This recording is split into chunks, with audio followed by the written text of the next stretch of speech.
Olá, boa tarde. Mais acesso à justiça.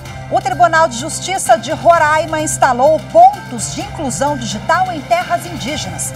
É o caso da comunidade Waimiri-Atroari. A iniciativa de facilitar o acesso da população ao Poder Judiciário atende a uma recomendação do Conselho Nacional de Justiça. É esse um dos destaques do Jornal da Justiça de hoje. Vamos aos demais. Presidente do Tribunal Superior Eleitoral, ministro Edson Fachin, dá 5 dias para o presidente Jair Bolsonaro se manifestar sobre ataques às urnas em reunião com embaixadores.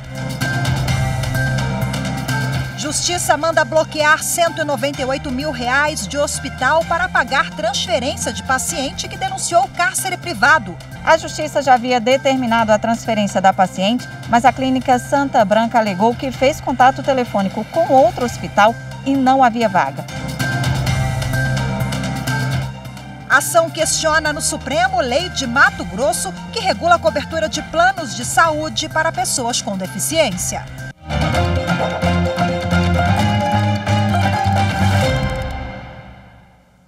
O presidente do Tribunal Superior Eleitoral, ministro Edson Fachin, deu 5 dias para o presidente da República, Jair Bolsonaro, se manifestar sobre ataques às urnas na reunião com embaixadores no Palácio da Alvorada na última segunda-feira. Quem tem as informações para a gente conversa agora conosco ao vivo é a repórter Carolina Chaves. Olá, Carol, muito boa tarde para você. Olá, Rafaela, boa tarde para você, boa tarde a todos. Olha, o presidente do TSE, ministro Edson Fachin, atendeu ao pedido de partidos da oposição. Entre eles, o PDT pede para que a transmissão feita por Jair Bolsonaro no evento seja excluída do Instagram e também do Facebook. A legenda afirma que houve propaganda eleitoral negativa antecipada por parte de Jair Bolsonaro e que a transmissão teve o objetivo de desestimular o voto, propagar informações falsas sobre o sistema eleitoral brasileiro e também atacar ministros do TSE. Por isso, o ministro Edson Fachin determinou que Bolsonaro e o Partido Liberal deem explicações sobre essa transmissão num prazo de 5 dias. Em seguida, Rafaela, o ministro vai encaminhar o processo para manifestação do Ministério Público Eleitoral. É com você. Muito obrigada, Carol, pelas suas informações. Tchau, tchau. E a pedido do Ministério Público Eleitoral, a Justiça da Paraíba condenou 2 candidatos às eleições de 2022 por propaganda em outdoors. As informações com Márcio Fontinelli.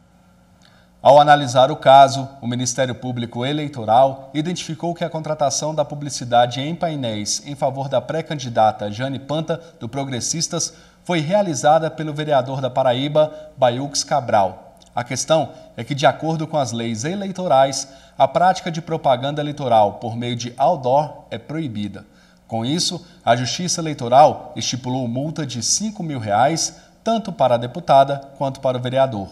E esse não foi o único caso. Também na Paraíba, o pré-candidato ao Senado, Bruno Roberto, do PL, e o diretório estadual do partido também foram condenados pelo uso de painéis para a propaganda eleitoral. A Justiça determinou a retirada do outdoor no prazo máximo de 24 horas, sob pena de multa de R$10 mil. O Tribunal Superior Eleitoral e o Supremo Tribunal Federal, em parceria com o Clube Associativo dos Profissionais de Marketing Político, promovem daqui a pouco, às 14h, um evento virtual para discutir a necessidade de paz e respeito às instituições nas campanhas políticas deste ano. Pelo calendário eleitoral, a partir do dia 16 de agosto, passará a ser permitida a realização de comícios, distribuição de material gráfico, caminhadas ou propagandas na internet. Esse encontro será para conscientizar especialistas em marketing político e as equipes de trabalho de produção de conteúdo que atuarão nas campanhas. O evento será transmitido de forma simultânea pelo YouTube do TSE, do STF e do CAMP, o Clube dos Profissionais de Marketing Político. A Justiça de Duque de Caxias, no Rio de Janeiro, bloqueou cerca de R$190 mil da clínica Santa Bárbara para custear internação da paciente em outro hospital do estado. Segundo denúncia da família, Dayana Cavalcante estava sendo mantida em cárcere privado pelo cirurgião plástico Bolívar Guerreiro da Silva após uma cirurgia mal sucedida. Daiana Chaves Cavalcante, de 36 anos, está internada há quase 2 meses na clínica Santa Branca com complicações causadas por uma cirurgia estética. O caso veio a público e a Justiça bloqueou R$ 198 mil da clínica para pagar 20 dias de internação, inclusive em CTI, em outro hospital do Rio de Janeiro. A Justiça já havia determinado a transferência da paciente, mas a clínica Santa Branca alegou que fez contato telefônico com outro hospital e não havia vaga. Como não conseguiu comprovar a tentativa em transferir a paciente, a Justiça considerou desobediência à decisão judicial. Agora foi determinado o bloqueio de valores para custear o tratamento de Daiana em outra clínica. O médico equatoriano Bolívar Guerreiro da Silva foi preso temporariamente por lesão corporal grave, associação criminosa e cárcere privado. Segundo denúncia da família da paciente, o médico estava impedindo a transferência dela há quase 2 meses, desde que o procedimento estético na barriga deu errado. Bolívar Guerreiro responde a pelo menos 19 processos por complicações em cirurgias estéticas.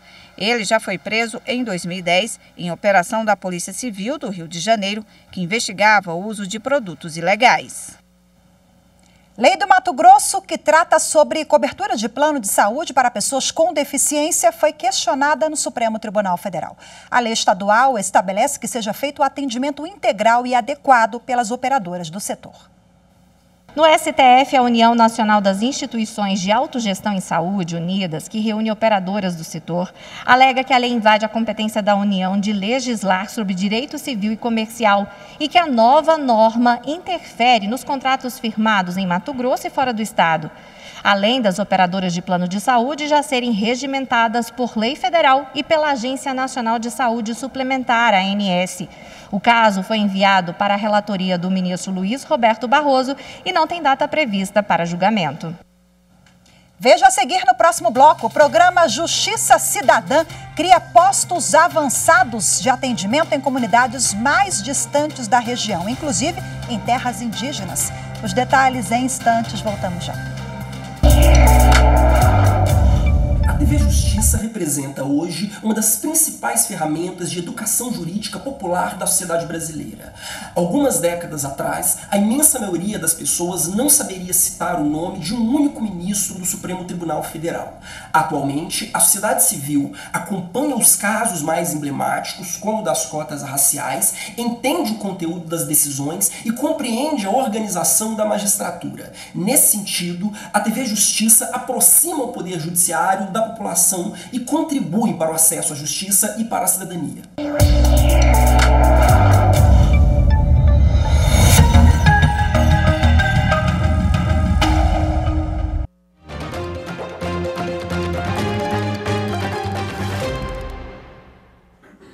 O Conselho Nacional de Justiça recomenda que os tribunais de todo o país instalem pontos de inclusão digital para facilitar o acesso da população aos serviços do Poder Judiciário. No Tribunal de Justiça de Roraima, por exemplo, existe o programa Justiça Cidadã, que criou postos avançados de atendimento em comunidades que estão distantes da sede, inclusive em terras indígenas. É o caso da comunidade Waimiri-Atroari. A terra indígena Waimiri-Atroari foi a primeira de Roraima a receber o posto avançado do programa Justiça Cidadã. A comunidade fica a 270 quilômetros da capital Boa Vista. Os mais de 2.000 moradores da região contam agora com serviços do Poder Judiciário e de instituições parceiras, inclusive para emissão de documentos. E o Judiciário, percebendo isso, ele está se aproximando mais, tornando isso realmente efetivo. Quer dizer, ao invés de o jurisdicionado ter que sair em busca do judiciário, a ideia do projeto é trazer o judiciário aonde o jurisdicionado está. O atendimento funciona em uma sala equipada, com computadores, internet e câmeras. Pessoas da própria comunidade Waimiri-Atroari foram treinadas para fazer o cadastro biométrico dos indígenas. Isso aí, para a cultura deles e os costumes, isso é importante porque qualquer um que venha de fora, que não entenda a metodologia do povo aqui e a cultura, isso é um fator negativo. Então, eles conseguiram essa autonomia, eles foram treinados, foram capacitados e desempenharam muito bem a função. O processo é todo online: identidade, CPF e certidão de nascimento. A medida passou a garantir, por exemplo, o acesso ao Sistema Único de Saúde e a cartões de vacinação, que não eram emitidos por falta de documentação. Para médico, né? Para fazer consulta, tudo isso nós estamos querendo. Então é uma fundamental para meu filho, por meu neto. Então é esses que a gente viu agora. Nós queremos isso para a força do pessoal do itinerante melhorar a questão de povo em Atuari. O Tribunal de Justiça de Roraima já possui 5 postos avançados de atendimento no interior do estado. O objetivo é fazer com que a população não precise se deslocar para outras cidades para resolver questões judiciais ou buscar os serviços da justiça. Perto de casa, é possível fazer consulta de andamento processual e realizar audiências por videoconferência. Que projeto bacana. Bom, a repórter Evne Araújo conversou com o presidente do Tribunal de Justiça de Roraima, Cristóvão Sutter, sobre esse assunto. Vamos acompanhar agora. Doutor, como foi fazer a implementação desse posto avançado de atendimento na comunidade Waimiri Atuari? Foi um dos grandes desafios de ações do programa Justiça Cidadã, que tem por objetivo a integração de todo o estado de Roraima ao sistema de justiça, até pela distância da capital, 525 quilômetros, dentro de uma comunidade indígena. Foi precedida naturalmente de reuniões e visitas técnicas à comunidade indígena e culminou-se então com a instalação dentro da comunidade indígena do posto avançado de atendimento. O Tribunal de Justiça colocou à disposição da comunidade todos os seus equipamentos, todos os seus sistemas. Os indígenas foram treinados, capacitados e fazem todo o procedimento relacionado à expedição de documento civil. Eles fazem ali mesmo a coleta da biometria, da fotografia digital, da assinatura digital, inserem os dados no sistema e, posteriormente, recebem seus documentos dentro da própria comunidade, sem ter que se locomover centenas de quilômetros com maior comodidade. Doutor, são 525 quilômetros de distância dessa terra indígena até a capital, Boa Vista. Quais foram as dificuldades e as demandas que vocês encontraram, com essa aproximação? A principal demanda decorria da ausência de documentação civil. Eles tinham uma dificuldade, em razão da distância, de ter acesso ao registro geral, ao registro civil, à certidão de nascimento, ao CPF, e isso os impossibilitava de utilização de serviços públicos, inclusive do sistema público de saúde, de entrada em hospitais em plena época de pandemia. Com o acesso imediato a esse tipo de serviço, essa documentação, houve, de fato, a possibilidade do exercício de cidadania. O primeiro posto avançado de atendimento foi instalado em agosto do ano passado e, em menos de um ano, já atendeu mais de 20% da comunidade indígena Waimiri Atuari. Essa foi uma primeira etapa. Como está prevista a expansão da implementação desses postos? A pretensão, nós devemos até o final do ano integrar todo o interior do estado com o sistema de justiça. Todas as cidades que não são comarcas e até mesmo aqueles distritos que não são cidades receberão um posto avançado de atendimento fixo, e isso fará com que toda a população de Roraima tenha acesso à justiça. Só no primeiro semestre deste ano, nós instalamos postos de atendimento da Justiça Cidadã em mais 4 municípios, inclusive em municípios de difícil acesso, como é o caso do município de Normandia, que é justamente divisa com a República da Guiana, que tem uma população indígena de 56,9%, a semelhança também no município de Uramutã, que é distante 316 quilômetros de Boa Vista, e tem o maior percentual de população indígena, 88,01%. Já receberam os postos avançados de atendimento, e até o final do ano, como disse, todos os municípios, e até mesmo não municípios, terão assim o seu acesso à justiça de forma fixa, cômoda e segura. O Tribunal de Justiça de Roraima conta com o apoio, a parceria de lideranças indígenas, da FUNAI. Como está esse trabalho integrado? Essas ações demandam naturalmente de um regime de cooperação, de sinergia. Então, nós temos a participação da Secretaria de Segurança Pública, Secretaria de Justiça, Defensoria, Ministério Público, a FUNAI também, uma parceira decisiva, de tal sorte que, com a reunião de esforços de várias entidades, nós conseguimos levar a justiça e cidadania a todo o povo de Roraima. Um destaque é que o Tribunal de Justiça atua sob demanda, né? Então, as comunidades, os líderes, né, dessas comunidades, eles podem conversar com o tribunal e pedir também que seja implementado um posto lá na sua comunidade. Sem dúvida. Sobretudo nas comunidades tradicionais, nos povos originários, as ações são sempre em atenção à cultura e costumes daquela comunidade. Então, na comunidade Waimiri-Aturuari, nós atuamos sob demanda, nós ouvimos as dificuldades, as solicitações e procuramos atender da maneira melhor possível essa solicitação da população.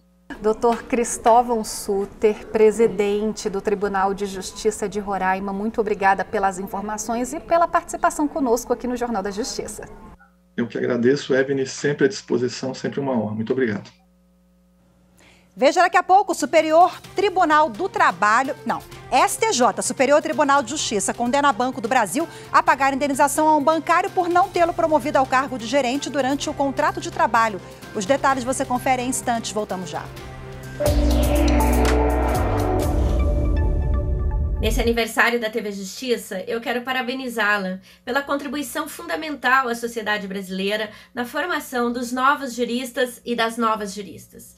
Não são poucos os estudantes ou poucas as estudantes que se valem da programação da TV como um instrumento didático, em colaboração a tudo aquilo que aprendem nos bancos das universidades. Por isso, parabéns, TV Justiça, e muito obrigada por essa parceria com o ensino jurídico brasileiro.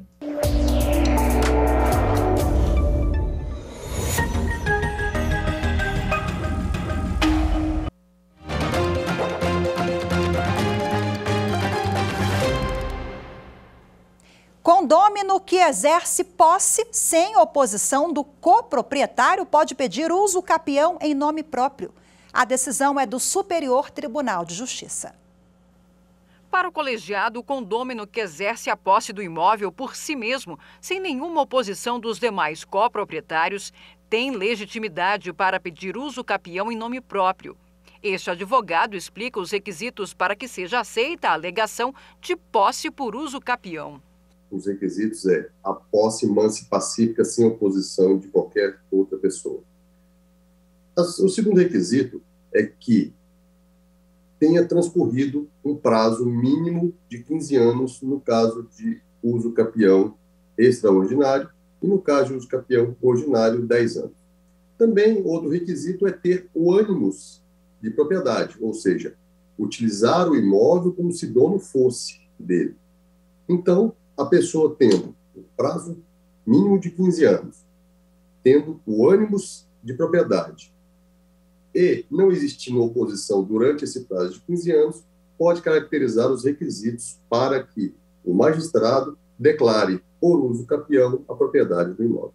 Segundo o processo, uma mulher pediu o reconhecimento da propriedade sobre a fração ideal de parte de vários imóveis. O casal se divorciou em 1983, mas não partilharam os bens. Por estar na posse exclusiva dos imóveis há mais de 23 anos, período entre o divórcio e o ajuizamento da ação em 2007, sem oposição do ex-marido, a mulher ajuizou a ação objetivando a uso capião extraordinária. No recurso especial apresentado ao STJ, o homem alegou que, enquanto administrava os imóveis, a ex-esposa alugava-os a terceiros e não exerceu a posse por uso capião, por mais longa que tenha sido essa posse. De acordo com o relator, ministro Marco Aurélio Belize, no caso julgado, após o fim do matrimônio, o ex-marido abandonou completamente a fração ideal dos imóveis pertencente ao casal, sendo que a ex-esposa não lhe repassou nenhum valor proveniente de aluguel, nem ele o exigiu e tampouco prestou contas por todo o período antecedente ao ajuizamento da ação. Diante disso, o ministro entendeu ser descabida a alegação de que a mulher apenas administrava os bens. Desta forma, a terceira turma, ao confirmar acórdão do Tribunal de Justiça de São Paulo, considerou a ex-cônjuge parte legítima para ajuizar a ação de uso capião em nome próprio, após a dissolução da sociedade conjugal, desde que exerça a posse exclusiva e sejam atendidos os outros requisitos legais. A terceira turma do Tribunal Superior do Trabalho condenou o Banco do Brasil a pagar R$70 mil de indenização a um bancário por não ter promovido funcionário ao cargo de gerente durante o contrato de trabalho. Outros empregados na mesma situação foram promovidos para o colegiado. A conduta foi discriminatória. Confira os detalhes na reportagem de Daniel Vasques. O bancário alegou que havia trabalhado por 32 anos para o Banco do Brasil e chegou a exercer função comissionada por mais de 10 anos. Na tentativa de alavancar a carreira, ele disse que participou de curso interno de gestores para novos gerentes, mas mesmo tendo sido classificado e cumprido todas as etapas previstas, não foi promovido. A empregadora disse que o bancário havia perdido a comissão porque decidiu atuar como juiz classista na Justiça do Trabalho e que, ao término do mandato, assumiu a função originária de escriturário. Segundo o banco, os demais empregados que participaram do programa Novos Gestores já exerciam comissões de nível médio e, por isso, tinham preferência para a função de gerente. A acusação de conduta discriminatória foi rejeitada como argumento de que o comissionamento de qualquer gerente é decisão administrativa da empresa. O Tribunal Regional do Trabalho da 9ª Região no Paraná condenou o Banco do Brasil a pagar indenização de R$ 70 mil ao bancário por entender que a conduta fora discriminatória. O TRT observou que os demais empregados que participaram e foram selecionados pelo programa foram promovidos e que, de acordo com as regras, se houvesse vagas, todos os aprovados em igualdade de condições deveriam assumi-las. O relator do recurso de revista do banco, ministro Agra Belmonte, afirmou que a súmula 126 do TST proíbe o reexame de fatos e provas em instância extraordinária diante do quadro descrito pelo Tribunal Regional. O ministro lembrou que, no âmbito da relação de trabalho, sempre que o empregador promover tratamento diferenciado entre empregados sem motivo justificável ou razoável, fica caracterizada a conduta discriminatória. O tribunal considerou a situação discriminatória, a que eu relatei, e considerando a gravidade do fato, a repercussão da ofensa, período de exposição à situação discriminatória e também a capacidade econômica do réu, entendeu razoável a indenização de R$ 70 mil. Diante das circunstâncias, eu não vejo que essa condenação seja extremamente módica ou muito elevada. Então, eu prefiro dar prevalência ao tribunal de origem e com esse desprovejo. Ainda de acordo com o relator, o poder diretivo do empregador encontra limites na dignidade da pessoa humana e nos direitos da personalidade do empregado, circunstância que desautoriza a prática de discriminação injustificada. Após a decisão, o banco apresentou embargos de declaração ainda não julgados pela terceira turma. A Receita Federal não pode declarar CNPJ inapto sem devido processo legal. Esse entendimento foi utilizado pelo Tribunal Regional do Trabalho da 3ª Região para determinar que a Receita restabeleça a inscrição de uma companhia até que ela seja regularmente intimada. Bom, essa decisão é tema do comentário de hoje do nosso consultor jurídico, Daniel Villanova. Daniel, boa tarde para você, seja bem-vindo mais uma vez. Boa tarde, Rafaela. Prazer estar aqui. Prazer é nosso. Explica para a gente o que isso significa na prática, essa decisão do Tribunal Trabalhista. Bom, Rafaela, a Constituição brasileira reconhece a existência de 2 tipos de pessoas. As pessoas físicas, que somos nós, de carne e osso, e as pessoas jurídicas. Nesse caso específico, o que aconteceu? Houve uma extinção da pessoa jurídica sem que essa pessoa jurídica tivesse a possibilidade de se defender e apresentar as razões da sua regularidade documental. A empresa foi fechada, foi isso? Foi fechada e sem que houvesse o estabelecimento de um mínimo contraditório, de um devido processo legal. Então, o que significa é que no Brasil, tanto as pessoas físicas quanto as pessoas jurídicas são titulares de direitos fundamentais, no caso específico, o devido processo legal. E aí foi justamente esse tópico, que foi assim, digamos assim, o mote da decisão, o devido processo legal não foi respeitado, que é o quê? Que é a chance de defesa das pessoas, todos devem, dentro do prazo ali estipulado, apresentar as suas argumentações. Isso não foi feito no caso concreto, a empresa não foi ouvida. Exatamente. A decisão da Justiça Federal, da 3ª Região, acabou estabelecendo a necessidade de que, na hipótese de extinção de uma pessoa jurídica, ela tem a oportunidade de se manifestar, de apresentar documentos, de apresentar uma defesa, ter as suas razões submetidas ao órgão administrativo, no caso a Receita Federal, e poder se defender e saber se está regular ou não. Mas a extinção sumária, automática e sem qualquer defesa viola o direito fundamental ao devido processo legal. Independentemente dos motivos, mesmo que essa empresa tenha infringido regras ou a lei? É uma belíssima pergunta, porque na Constituição a possibilidade de extinção da pessoa jurídica é submetida, inclusive, a uma reserva de jurisdição. Somente o Poder Judiciário poderia fazer de maneira imediata, né, como regra geral. Então, mais um motivo pelo qual foi arbitrário no caso concreto, e é isso que o caso demonstrou para a gente. Isso aí, nós estamos falando de uma decisão, de um caso concreto aqui, uma decisão da juíza Ana Lúcia Petri Beto, que é do Tribunal Regional do Trabalho da Terceira Região. Isso pode subir para outras instâncias? A matéria está pacificada? Não, pode, o tema pode subir, né? A questão é se as partes vão recorrer, né? E a discussão ela já tem guarida tanto na jurisprudência do Supremo como dos demais tribunais superiores. Quer dizer, pessoa jurídica também é titular de direito fundamental previsto na Constituição. Maravilha, Daniel. Muito obrigada mais uma vez pela sua participação. A gente volta amanhã com Daniel Villanova para mais um assunto de interesse público e repercussão nacional. Muito obrigada, até amanhã. Até amanhã. A gratidão é minha, Rafael. Obrigada. Obrigado. Hoje ficamos por aqui. Muito obrigada também pela sua companhia. Uma ótima tarde para vocês. Até amanhã. Tchau, tchau.